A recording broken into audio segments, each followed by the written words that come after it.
There is a specific, undeniable weight to an old instant camera. When you hold a blocky, vintage Polaroid, you feel the cold, heavy plastic and the stiff leather strap in your hands. It feels like a machine, not a gadget. I loaded a fresh cartridge of film, listening for the internal springs to click into place. I was alone in my living room, looking for a simple baseline test. I aimed the lens at the most boring thing in the room, an empty armchair sitting against the far wall. I framed the shot and pressed the heavy red button. The flash fired with a blinding pop, the motor groaned, and the camera spat out a thick, undeveloped black square. Digital sensors capture light as data, but this analog process creates a physical record. Once that shutter clacks, a fraction of a second of reality is permanently trapped in chemical layers. It is an objective witness to what was actually there. The wait is agonizing. For 2 full minutes, you watch the dark chemicals slowly recede into murky greens and browns. You have no control over the image that is actively burning itself into the paper. When the colors finally locked in, the background was clear. The armchair and the floral wallpaper were right where they should be. But directly in the center of the frame, a tall, blurry, opaque black smudge blocked the view. I assumed it was a mechanical error. Maybe the internal rollers were dirty and smeared the developer. Or my finger had accidentally drifted over the edge of the lens when I pressed the button. When we see something we can't explain, we default to equipment failure.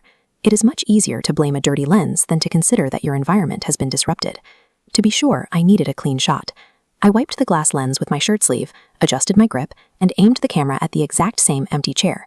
The flash fired again. The motor whirred. I culled the second black square from the slot and set it on the table.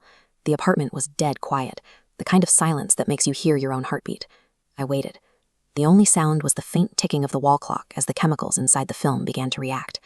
By cleaning the lens and fixing my grip, I eliminated the user error.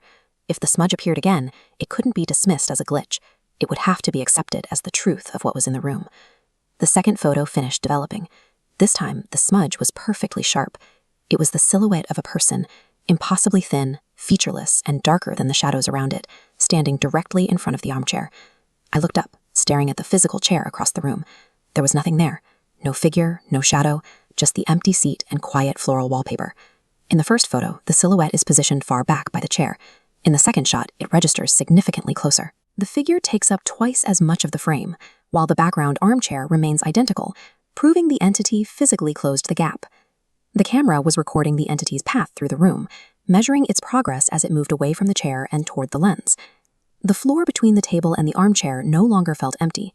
I was looking at a space my eyes told me was clear, but the film insisted was occupied.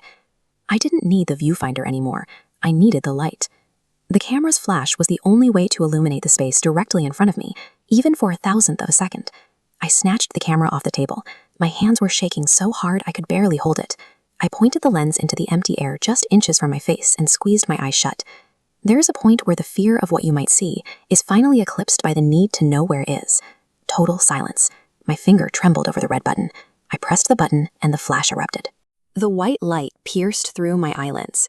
In that microsecond, the silhouette burned itself into my retinas. It was leaning in, its face an inch from my nose. I didn't need to wait for the final photo to develop. The flash had already shown me exactly what was standing in the dark.